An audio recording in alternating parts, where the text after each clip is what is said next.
Hello everyone, स्वागत है आप सभी का हमारे इस YouTube channel math and magic tips में। फ्रेंड्स, आज का यह वीडियो कक्षा 10वीं मैथमेटिक्स का तीसरा पार्ट है, जिसमें हम आप सभी को बताने जा रहे हैं 10वीं कक्षा के मैथ का ऐसा इम्पोर्टेंट भी 70 क्वेश्चन जो कि आपके मैट्रिक बोर्ड एग्जाम के लिए काफ़ी इम्पोर्टेंट है। दोस्तों, आज की इस वीडियो में हम लोग जितने भी क्वेश्चनों का सोल्यूशन करने जा रहे हैं, सभी के सभी क्वेश्चन एनसीईआरटी पैटर्न पे आधारित होगा और इसी तरीके के क्वेश्चन आपके बोर्ड परीक्षा में पूछे जाएंगे। तो यदि आप भी सर मैट्रिक का एग्जाम दे रहे हैं और आपका भी टारगेट है 90 प्लस मार्क्स लाना, तो इस वीडियो को शुरू से अंत तक जरूर देखिएगा। तो चलिए फ्रेंड्स, बिना समय गवाए पहला क्वेश्चन का सोल्यूशन देख लेते हैं। है दोस्तों, जैसा कि आप सभी मोबाइल स्क्रीन पे पहला सवाल क्वेश्चन नंबर 1 को देख पा रहे हैं। पहला सवाल क्वेश्चन नंबर 1 के माध्यम से क्वेश्चन पूछ रहा है कि एक बिंदु Q से एक वृत्त पर स्पर्श रेखा की लंबाई 24 सेमी है तथा Q से केंद्र की दूरी 25 सेमी है। तो वृत्त की त्रिज्या ज्ञात करें। यहाँ पे हमसे वृत्त की त्रिज्या का मान पूछा गया है। तो सबसे पहले हम लोगों को क्या करना होगा, एक वृत्त की रचना इस प्रकार से कर लेनी होगी। दोस्तों, इस प्रकार से आप आसानी तरीके से वृत्त बना सकते हैं। वृत्त बनाने के बाद में आपको क्वेश्चन जिस प्रकार से कहा है, सेम टू सेम उसी प्रकार से इसका सॉल्यूशन करेंगे। कहा है कि एक बिंदु Q से, यहाँ पे कोई बिंदु हम यहाँ पे Q ले लेते हैं। अब यहाँ से वृत्त पर स्पर्श रेखा की लंबाई, इस बिंदु से यदि हम वृत्त पर एक स्पर्श रेखा इस प्रकार से खींच देंगे तो इसकी जो लंबाई है वो क्वेश्चन के अकॉर्डिंग 24 सेमी है। उसके बाद में बोला गया है कि Q से केंद्र की दूरी, तो हर वृत्त में एक यहाँ पे केंद्र होता है। तो यहाँ पे बिंदु Q से केंद्र की जो दूरी है वो क्वेश्चन के अकॉर्डिंग 25 सेमी है। यहाँ पे 25 सेमी है। तो हमसे बोला गया है कि वृत्त की त्रिज्या ज्ञात करें। आप सभी को मालूम होगा कि वृत्त के केंद्र से कोई एक रेखा वृत्त के अंतिम छोर पे मिला देते हैं तो इसे ही हम लोग त्रिज्या कहते हैं। तो यहाँ पे Q हो गया, ये हमारा कोई भी नाम रख दे सकते हैं, यहाँ पे O दे सकते हैं, यहाँ पे P दे सकते हैं। हमें ज्ञात करना है OP का मान या कर सकते हैं PO का मान। तो कैसे ज्ञात करेंगे, यहाँ पे लिखेंगे वृत्त की त्रिज्या OP बराबर दोस्तों OP बराबर यहाँ पे फॉर्मूला हमारा बनेगा कि OQ का स्क्वायर माइनस PQ का स्क्वायर। यहाँ पे हम लोग लिख सकते हैं OQ का स्क्वायर माइनस लिख सकते हैं PQ का स्क्वायर। केवल इतना ही को सॉल्व करने के बाद आपका क्वेश्चन का सही जवाब आ जाएगा। देखिए OQ का मान कितना है, तो दोस्तों O और Q का जो मान है वो 25 सेमी दे रखा है।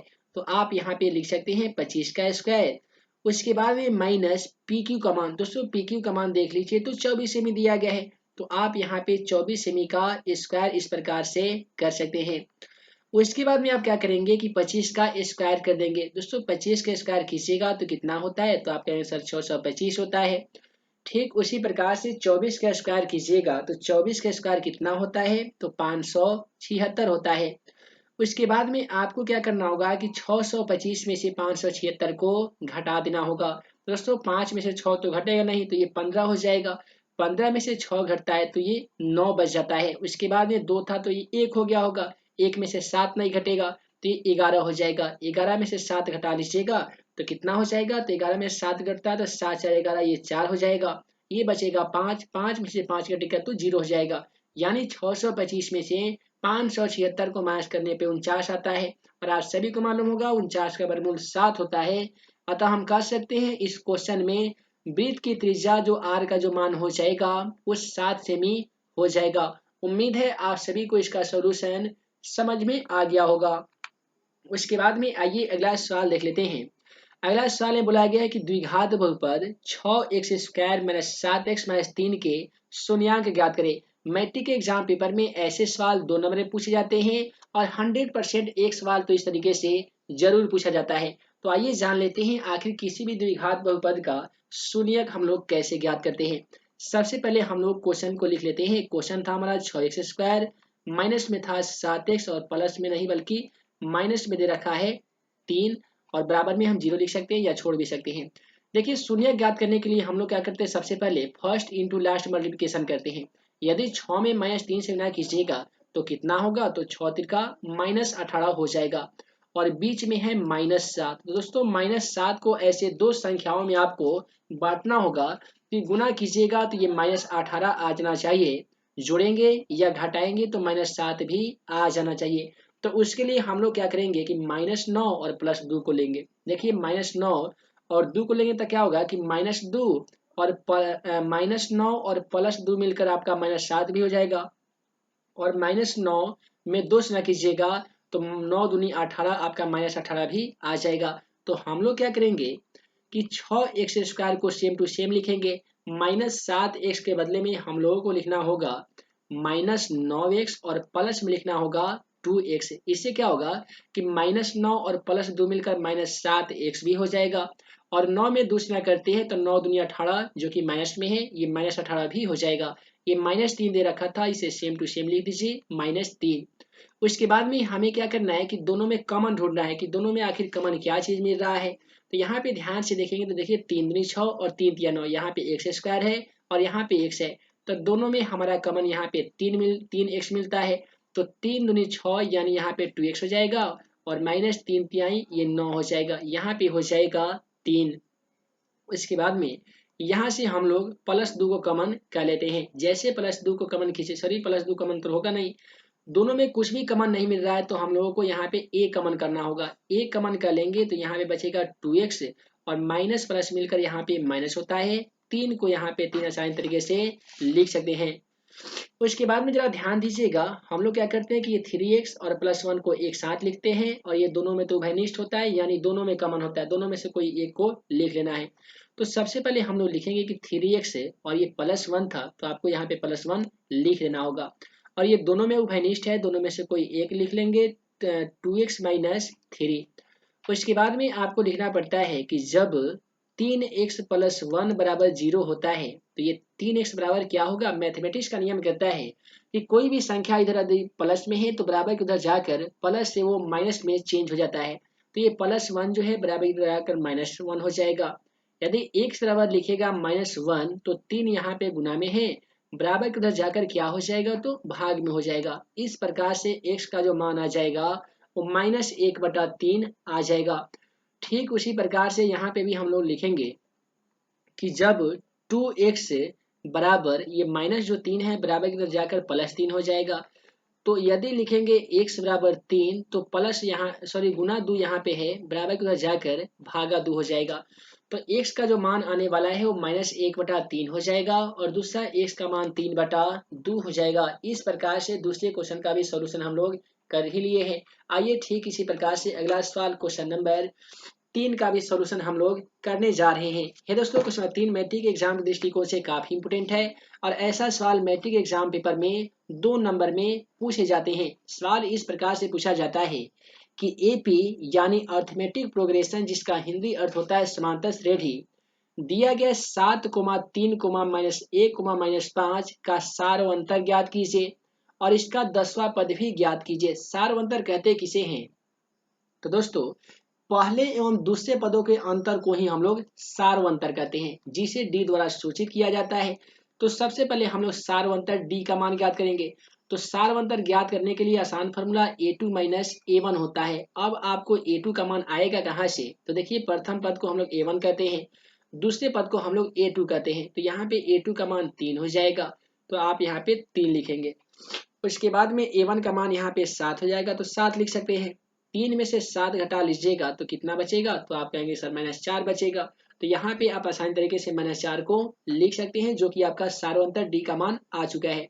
अब हमें ज्ञात करना है इसका 10वां पद। 10वां पद के माने तो a10 का मान ज्ञात करना है। इसके लिए आसान फॉर्मूला a प्लस, आपको जितना भी पद का मान ज्ञात करना हो उसमें से a कम कर दीजिए और उसमें d लगा दीजिए। यदि हमें 10वां पद ज्ञात करना है तो 10 में से a कम करेंगे तो कितना हो जाएगा? 9 हो जाएगा।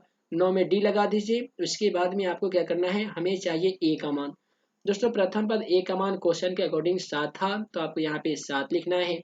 उसके बाद में 9 गुने d का मान, d का मान हम लोग कितना ज्ञात किए हैं? तो -4 ज्ञात किए हैं, तो यहाँ पे हम लोग -4 लिख सकते हैं। उसके बाद में 7 का ज्यों का त्यों कर दीजिए और 9 में 4 से ना कीजिएगा तो 9 चौका 36 होता है। यहाँ पे माइनस है, यहाँ पे प्लस है, तो प्लस और माइनस मिलकर माइनस हो जाता है। तो यहाँ पे लिख सकते हैं 9 चौका 36। उसके बाद में हमें क्या करना है कि 7 में से 36 को घटा लेना है। दोस्तों, 7 एक छोटी संख्या है और 36 बहुत बड़ी संख्या है, तो छोटी संख्या में से बड़ी संख्या को घटाते हैं तो माइनस में हमारा आंसर आता है, और इसे जब हम घटा देंगे तो ये हमारा 29 हो जाएगा।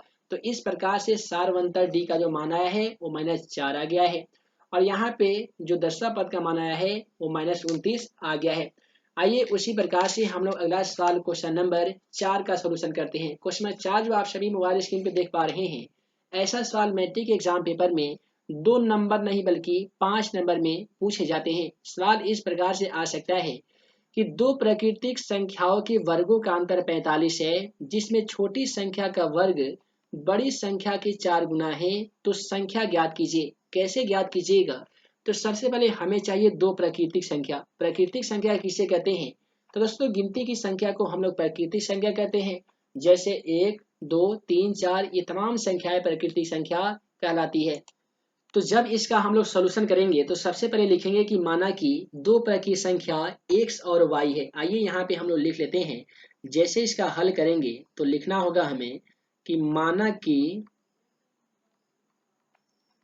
दो प्राकृतिक संख्या क्या है दोस्तों? तो x और y है। चाहे तो हम ऐसे भी मान सकते थे कि माना कि पहली प्राकृतिक संख्या x, दूसरी प्राकृतिक संख्या y। चाहे तो हम ऐसे भी मान सकते थे कि माना कि बड़ी संख्या x तो दूसरी संख्या y। उसके बाद में हमें लिखना होगा अकॉर्डिंग इनटू क्वेश्चन, यानी हिंदी में कहे तो प्रश्न से या प्रश्न के अनुसार। प्रश्न क्या कहता है कि दो प्राकृतिक संख्याओं के वर्गों का अंतर यानी दो प्राकृतिक संख्या x y है तो दोनों का वर्ग कर दीजिए, यानी x का भी वर्ग कीजिए और y का भी वर्ग कीजिए। इसका अंतर पूछा गया है। अंतर का मतलब होता है घटाओ, कितना है? तो 45 है, और ये हमारा समीकरण 1 बन जाएगा। उसके बाद में कहता है कि छोटी संख्या का वर्ग, छोटी संख्या का जो वर्ग है वो बड़ी संख्या के 4 गुना है। तो यहाँ पे छोटी संख्या देखिए, x को हम लोग बड़ी संख्या मानते हैं, y को हम लोग छोटी संख्या मानते हैं। तो छोटी संख्या का वर्ग का मतलब y का स्क्वायर बड़ी संख्या के 4 गुना है। बड़ी संख्या जब x मानेंगे तो ये 4x हो जाएगा। अब हम क्या करेंगे कि अब यहाँ पे लिखेंगे कि अब यहाँ पे था दोस्तों एक्स स्क्वायर, तो एक्स स्क्वायर को सेम टू सेम लिख दीजिए। उसके बाद में था माइनस वाई स्क्वायर, और वाई स्क्वायर के बदले में हम 4x लिख सकते हैं ना? बिल्कुल लिख सकते हैं। यहाँ पे 4x बराबर में कितना था? तो बराबर में दोस्तों 45 था, और जो बराबर में जो 45 है बराबर की तरफ लाएंगे तो ये -45 हो जाएगा, और बराबर में बचेगा केवल 0। अब इसका आसानी तरीके से हम लोग गुणनखंडन करके आसानी तरीके से x और y का मान ज्ञात कर सकते हैं। जिस प्रकार से हम लोग शून्य ज्ञात करे हैं उसी प्रकार से इसका सोल्यूशन करेंगे। देखिए 45 में 1 से गुणा करेंगे तो 45 होगा। अब -4 को ऐसे दो संख्याओं में हमें बांटना होगा कि जोड़ेंगे घटाएंगे तो -45 आना चाहिए, सॉरी -4 आना चाहिए, और गुना करने पे -45 आ जाना चाहिए। तो उसके लिए हम क्या करेंगे, एक्स स्क्वायर को सेम टू सेम लिखेंगे, माइनस ये 4x के बदले में हमें लिखना होगा -9x, और प्लस लिखना होगा 5x। इससे क्या होगा कि -9 और +5 मिलकर -4 भी हो जाएगा, और -9 में 5 से गुना करेंगे तो -45 भी हो जाएगा, और -45 को सेम टू सेम लिख सकते हैं। उसके बाद में दोनों में हमें कमन करना होगा। दोनों में कमन कैसे कीजिएगा? तो देखिए दोनों में x मिल रहा है, x को कमन करेंगे तो यहाँ पे ऑलरेडी x हो जाएगा, माइनस x यहाँ से कमन हो गया है तो केवल 9 बचेगा। उसके बाद में यहाँ से हम लोग 5 को कमन कर लेते हैं तो यहाँ पे x माइनस और प्लस मिलकर यहाँ पे माइनस हो जाएगा, और 9 बचे 45 यानी केवल यहाँ पे 9 हो जाएगा। उसके बाद में ये दोनों संख्याओं को हम लोग एक साथ लिखेंगे, यानी हम लिख सकते हैं कि x + 5, और ये तो दोनों में उभयनिष्ठ है x - 9, और यहाँ पे भी x - 9 है। तो जब दोनों में उभयनिष्ठ है दोनों में से कोई एक संख्या को लिख सकते हैं। उसके बाद में हम क्या करेंगे कि x + 5 है, जब x यहाँ पे लिखना होगा हमें कि जब x + 5 = 0 होता है तो x बराबर क्या हो जाएगा? +5 है, बराबर कर जाकर -5 जाएगा। ठीक उसी प्रकार से लिखेंगे कि जब x - 9 = 0, जब x - 9 = 0 होता है तो x बराबर क्या हो जाएगा? तो +9 हो जाएगा।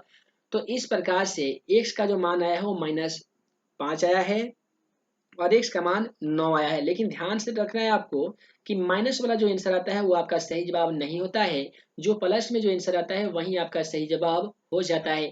तो अब दो संख्या हम लोग x माने थे, x बराबर हमारा 9 आंसर आ गया है, लेकिन y बराबर भी हमको आंसर लाना होगा। तो y बराबर आंसर कैसे लाएंगे, तो यहाँ पे आप ध्यान देंगे तो y बराबर यहाँ पे वाई स्क्वायर, देखिए यहाँ पे मान रख लेते हैं, वाई स्क्वायर बराबर 4x था, तो आपको लिखना होगा वाई स्क्वायर बराबर 4 गुने x का मान कितना था, तो 9 था। फिर लिखिएगा वाई स्क्वायर बराबर 9 में 4 से ना कीजिएगा तो 9 चौका 36 जाएगा। केवल आप यदि आप y बराबर लिखते हैं 36, तो यहाँ से स्क्वायर जब हटा दीजिएगा तो 36 पे रूट आ जाएगा। और आप सभी को मालूम होगा कि 36 का जो वर्गमूल होता है वो 6 होता है, अतः क्वेश्चन का यहाँ पे y का जो मान सही हो जाएगा वो 6 हो जाएगा। उम्मीद है आप सभी को इसका भी सॉल्यूशन समझ में आ ही गया होगा। आइए उसी प्रकार से हम आप सभी को अगला क्वेश्चन का सॉल्यूशन भी दिखा देते हैं। है दोस्तों, अगला सवाल क्वेश्चन 5 में भी बोला गया है द्विघात बहुपद x square plus 7x plus 10 के शून्य ज्ञात कीजिए। आइए इसका शून्य ज्ञात कर लेते हैं कि आखिर इसका शून्य किस प्रकार से ज्ञात किया जाता है। तो सबसे पहले हम लोग क्वेश्चन को उतार लेते हैं। एक्स स्क्वायर था और प्लस में था 7x, प्लस में था 10 बराबर 0। यहाँ पे देखिए x का गुणांक कुछ भी नहीं है, तो एक्स स्क्वायर में 10 से गुणा करेंगे तो हमारा 10 हो जाएगा, जो कि प्लस में होगा, और बीच में है प्लस 7। तो प्लस 7 को ऐसे दो संख्याओं में हमें बांटना है कि जोड़ेंगे या घटाएंगे तो प्लस 7 आ जाना चाहिए, और गुना करेंगे तो प्लस 10 भी आ जाना चाहिए। तो इसके लिए हम लोगों को क्या करना होगा कि एक्स स्क्वायर और ये जो 7x दिखाई दे रहा है इसके बदले में हम लोग प्लस 5x और प्लस 2x लिख सकते हैं। इससे क्या होगा कि 5 और 2 मिलकर 7 भी हो जाएगा, और 5 में 2 से गुणा करेंगे तो 5 दूनी 10 भी हो जाएगा। प्लस 10 को सेम टू सेम लिख दीजिए, बराबर 0 का बराबर 0 लिख सकते हैं। उसके बाद में हमें करना है कमन। तो देखिए एक्स स्क्वायर और यहाँ पे एक्स, दोनों में एक्स कमन मिल रहा है, तो एक्स को कमन कर लेंगे। ये हमारा एक्स स्क्वायर है, एक्स स्क्वायर के माने तो यहाँ पे 2x स्क्वायर है। 2x स्क्वायर में से यहाँ पे एक एक्स स्क्वायर जो कमन कर लेंगे तो यहाँ पे केवल x बचेगा, प्लस का प्लस लिखेंगे, x यहाँ पे ऑलरेडी कमन हो चुका है तो केवल यहाँ पे 5 बचेगा। यहाँ से हम लोगों को कमन करना होगा 2, तो यहाँ पे केवल बचेगा x और प्लस का प्लस, और 10 में 2 से भाग लगाएंगे तो 5 दूनी 10 ये हो जाएगा। इसके बाद में पिछले बार की तरह हम लोग ये दोनों संख्याओं को एक साथ लिखेंगे, x प्लस 2, और ये दोनों में उभयनिष्ठ है यानी दोनों में कमन है, दोनों में से कोई एक संख्या को लिख लेंगे, x प्लस 5। उसके बाद में हमें लिखना होगा कि जब x प्लस 2 बराबर 0 होता है तो x बराबर क्या हो जाएगा, तो आप कहेंगे सर -2 हो जाएगा। उसी प्रकार से कि जब x प्लस 5 बराबर 0 तो x बराबर क्या हो जाएगा, तो -5 हो जाएगा। अतः इस क्वेश्चन का जब हम लोग शून्य ज्ञात किए हैं तो एक जो मान आया है x का वो -2 आया है, दूसरा x का मान -5 आया है। तो एग्जाम पेपर में आप यहाँ पे इस प्रकार से लिखिएगा -2 -5, और यही हो जाएगा आपका क्वेश्चन का बिल्कुल सही जवाब। तो दोस्तों वीडियो लंबी ना हो जिस कारण मैं इस वीडियो को यहीं पिन करता हूँ। उम्मीद है आज का यह वीडियो आप सभी को पसंद आया हो। पसंद आया हो तो वीडियो को लाइक करें, अपने दोस्तों के साथ शेयर करें, और वीडियो के कमेंट बॉक्स में जाकर जरूर बताइए कि आपको यह वीडियो कैसा लगा। साथ ही आपको कोई भी ऐसा क्वेश्चन में डाउट हो जल्दी से कमेंट बॉक्स में चले जाइए, आप अपने डाउटों को वहाँ पे लिख सकते हैं, और आगे आने वाली वीडियो में आपके द्वारा डाले गए तमाम क्वेश्चनों का सोल्यूशन आगे आने वाली वीडियो में आप पा सकते हैं। तो जितने भी टारगेट 90 का बैच लाया जा रहा है उसमें जरूर पार्टिसिपेट कीजिए। मैथमेटिक्स यूट्यूब चैनल को सब्सक्राइब कीजिए ताकि हमारे द्वारा जितने भी अपलोड किए जा रहे वीडियो उसका नोटिफिकेशन आप सभी को मिल सके, और आप मेरे द्वारा बनाए गए तमाम वीडियो को बारी बारी से देख सके। तो हे दोस्तों, मैं मुकम्मल अंसारी जल्द मिलूंगा अगले वीडियो में नए वीडियो क्वेश्चन के साथ। तब तक के लिए वीडियो के लिए बहुत बहुत धन्यवाद।